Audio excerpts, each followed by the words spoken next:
Jonathan. Hi, Bart. Welcome back. Thanks for having me. Glad to be here. Yeah, I like your shirt. Lead, win. Yeah. What does that mean? When you lead, you win. Oh, okay. All problems are leadership problems, Bart. It just takes a leader to solve them. Oh, The great thing about life is anybody can be a leader. You're a leader. man, have you been to a seminar? I've been to a seminar. I could probably teach a few seminars. I bet you could. Well, it's been a busy summer on the streets. Construction's like crazy. I can't remember a construction season like this in a long time. Yeah, neither can I. And I vacillate between saying you're welcome to having some sympathy with the drivers out there who find it frustrating to get to where they're going. The reality of the situation here is in Michigan, our construction season is so short in the summer. And you throw in some inclement weather days and it just becomes shorter. So we have to get a lot of work done in a little amount of time.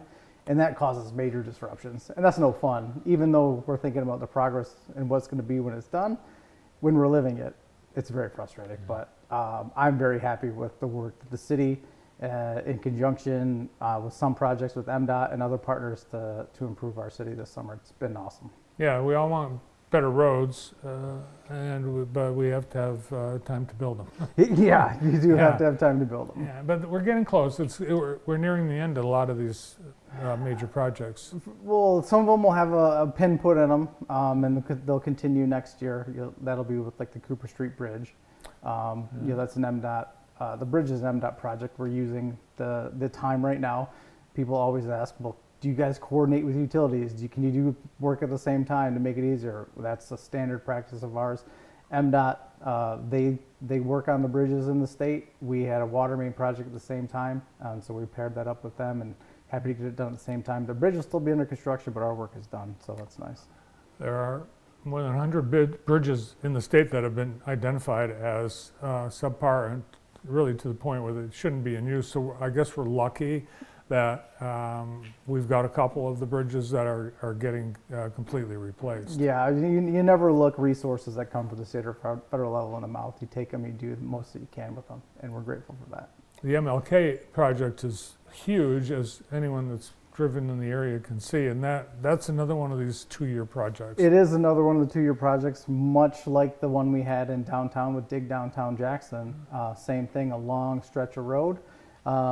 With the underground infrastructure being handled at the same time, it makes sense to split it up into 2 construction seasons. Do everything we can to minimize the burden on the drivers and the residents there. Looking really good for this first phase of work to be completed on time so we can move over to the next phase next summer. Yeah, we've got the MLK CIA that's doing a lot of work to develop the whole neighborhood in addition to the streets. So once it's all done, there probably will be some new things to visit and look at. Yeah, and I think that you need to look no further than downtown Jackson for evidence that this style of project, how successful it can be, and the revitalization that can come from it. So I'm really excited to see the MLK CIA, the work they're doing to support small businesses, and to bring people up, and to see when that whole geographic stretch is done, the kind of life that springs up in those vacant lots and takes over some of those buildings down there. Well, there's some stuff going on downtown. The Blackstone and the Greenwood, they look like they're just about done. Yeah, I checked in this morning, 99% done. They should get their full certificate of occupancies on Friday early next week. That means move-ins, that means people finding stable housing situations. And again, grateful to have those 2 developments in the city come online right now. Housing's the topic every day, it seems like. If we're not talking about the roads, we're talking about housing. And to have those projects come online in the city that dovetail with our 100 homes and all the other extra home projects that we're doing in the city, I think it's going to make a really big difference. I'm looking forward to growing the city as much as we can. Yeah, I imagine at some point you're going to call it 200 homes because you are at the point where you've identified enough parcels to build. I think even more than 200, maybe even 700.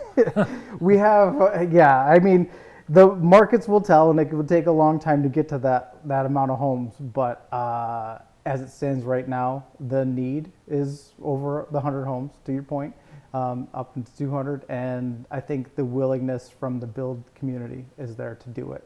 So we just want to keep going from strength to strength, keep trying to make secure housing options for people in the city of Jackson, and to grow the city as best as we can. You're right. It's such a great opportunity to instantly grow the population of the community, but plus the tax base, and really it'll bring the whole community up.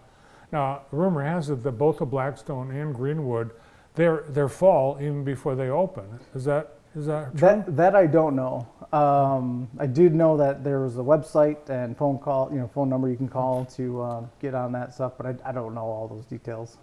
Yeah, and there is the Blackstone, and Yeah. they just added that white fencing. They've got a little bit more Got of their that to do. Parking lot stripe, looks like their landscape is looking good and coming Mhm. together. What a cool development, Yeah. on that corner of downtown Jackson. Now, where that construction trailer is, that's the last.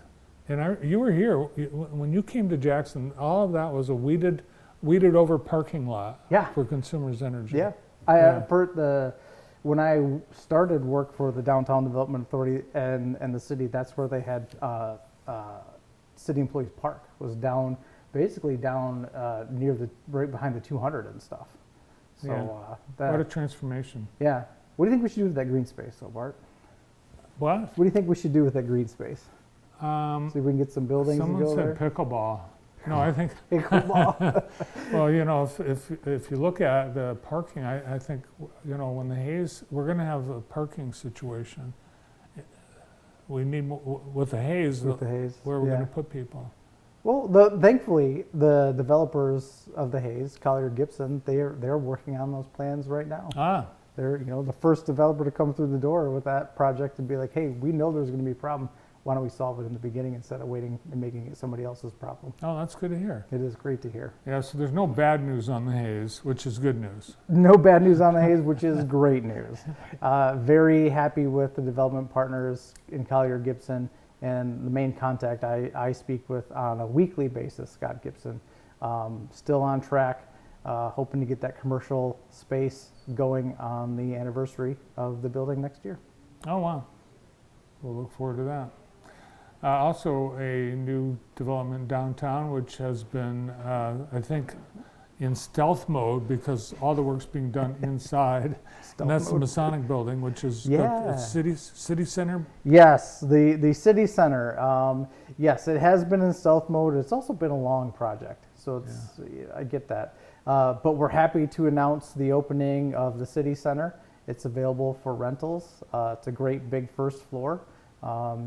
Information can be found on our website, and the commercial kitchen is about to be available too. Reservations for both can be found on the city's website. And it's a huge kitchen. It can feed a banquet of 12,000 people. Well, it's meant to do a lot of things. It's meant to have more than one entity in there at a time. So, someone who rents the first floor, they may have food brought in from a different spot, or they may choose to have their caterer rent the kitchen down below and make the food there on one side. Another food-based business could be doing their work on the other side. So it's meant to be, as much as we can, be a lot of things for a lot of different people. All right. It's amazing. I mean, the kitchen's amazing. And there's photos actually on jtv.tv.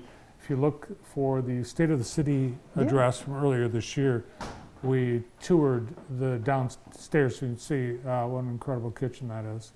And let's take another look at the Hayes because you mentioned Collier Gibson. So I think there was controversy and confusion earlier this year between the old developer and the new developer, but the new developer, Collier Gibson, they're full speed ahead, on track. Full speed ahead, on track. All right. Doing great success in their projects in Adrian, and looking to go replicate their success here. Great. Well, good to see you. Thanks for coming over. Thanks for having me. Be here anytime. Our city manager, Jonathan Greene.